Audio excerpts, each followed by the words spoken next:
Hello again, and welcome to another installment of our online children's moment. My name is Pierce Fetters, and I head up the family ministries here at the Chicago Temple. And it's so good to have you with me on this Sunday morning. Now, today's story is probably a familiar one, and we're going to talk more about it at Sunday school. But today's story comes from Luke chapter 19 and is about a man named Zacchaeus. Now, have any of you heard that name before? Maybe you sang a song in church that has that name. I knew I grew up singing that song and hearing this story fairly often. So I wonder, why is this story told so much? Well, let's look at the story and let's think about it. Jesus and his disciples were heading for Jerusalem. On the way, they traveled through a town called Jericho. Like every city ruled by the Romans, Jericho had tax collectors that collected money for the Roman government. And in this town, the chief tax collector, so the head tax collector of the whole town's name was Zacchaeus. Now, word spread through the town that Jesus was coming, like it often did when Jesus spread and when Jesus went to another town. And people who had heard about Jesus' teaching and his healing came in droves, so there was often large crowds there to see Jesus speak and hopefully to be healed by him. But the problem for Zacchaeus was short, and he wasn't big enough to see over the crowds, so he had an idea. What if I climbed a tree? So Zacchaeus climbed a sycamore tree that was nearby so he could see Jesus as he passed through the crowds. But something surprising happened. As Jesus was walking past and he got to the tree, he looked up, saw Zacchaeus, and said, "Zacchaeus, come down from that tree right now. I'm going to stay at your house tonight." Now, as you can imagine, Zacchaeus was a little surprised. He'd never told Jesus his name, other things like that, but guess what Zacchaeus did? He scrambled down the tree quickly and led Jesus to his house. The people who heard him said, "What? Jesus is going to stay with a tax collector?" Because at that time, tax collectors were not well liked because they took money from the people in Israel and gave it to Rome.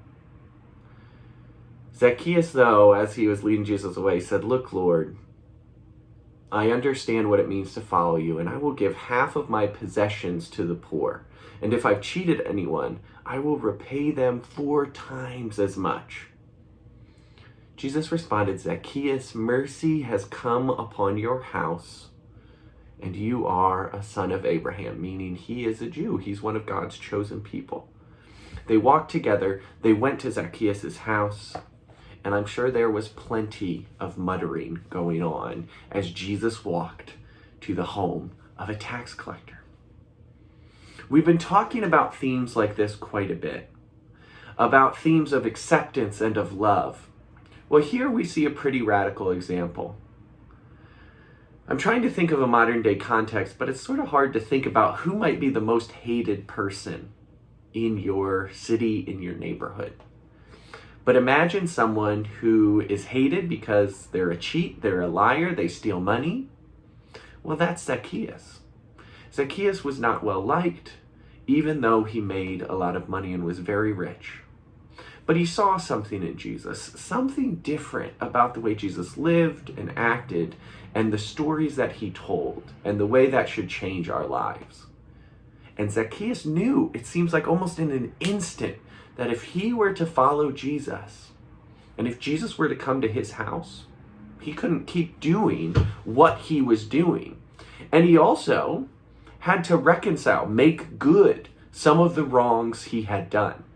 And so we see not only does he sort of say he's not going to cheat people anymore, but he's going to give back money that he took, extra money that he took that he shouldn't have. And he's not going to just repay it, he's going to repay it tenfold. Jesus sees this sign of, we call it contrition, when you're asking for forgiveness and you're showing true change. Jesus sees this, recognizes it, and say, "Zacchaeus, you are a child of God. You're a child of Abraham."